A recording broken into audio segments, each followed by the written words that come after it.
સમાચાર તરફ નજર કરીએ પંચમહાલથી। પંચમહાલ જિલ્લાના શહેરા શહેરમાં હર ઘર તિરંગા અભિયાન અંતર્ગત તિરંગા યાત્રાનું ભવ્ય આયોજન કરવામાં આવ્યું હતું।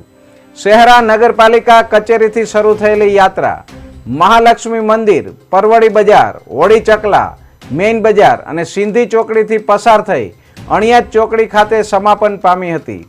તિરંગા યાત્રામાં વહીવટી તંત્રના અધિકારીઓ, કર્મચારીઓ, રાજકીય આગેવાનો સહિત મોટી સંખ્યામાં નાગરિકો અને શાળા કોલેજના વિદ્યાર્થીઓ જોડાયા હતા। સમગ્ર યાત્રા દરમિયાન ભારત માતા કી જયના નારા અને દેશભક્તિના ગીતો સાથે શહેરમાં દેશપ્રેમનું ઉર્જાસભર માહોલ જોવા મળ્યો હતો।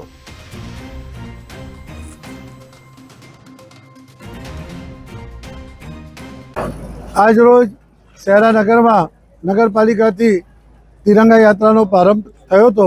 માન્ય ગુજરાત વિધાનસભાના ઉપાધ્યક્ષ મુરબ્બી શ્રી જેઠાભાઈ ભરવાડ સાહેબની આગેવાની હેઠળ આના યાત્રા શહેરામાં નગરમાં 2 થી 2.5 કલાક સંપૂર્ણ ફરી અને ધારાસભ્યશ્રીની ઓફિસની આગળ કેશવ ગ્રાઉન્ડ છે ત્યાં આગળ આ યાત્રા પરિપૂર્ણ થયેલ છે, જેમાં મોટી સંખ્યામાં શહેરા નગરના ગ્રામજનો, સ્કૂલના વિદ્યાર્થીઓ, કોલેજના વિદ્યાર્થીઓ તથા સરકારી સૌ કર્મચારી, પોલીસ ડિપાર્ટમેન્ટ, તાલુકા પંચાયત, મામલતદાર ઓફિસ સૌ કર્મચારીઓ આજરોજ મોટી સંખ્યામાં આ યાત્રામાં જોડાયા હતા।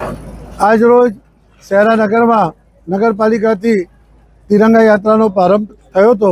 માન્ય ગુજરાત વિધાનસભાના ઉપાધ્યક્ષ મુરબ્બી શ્રી જેઠાભાઈ ભરવાડ સાહેબની આગેવાની હેઠળ આના યાત્રા શહેરામાં નગરમાં 2 થી 2.5 કલાક સંપૂર્ણ ફરી અને ધારાસભ્યશ્રીની ઓફિસની આગળ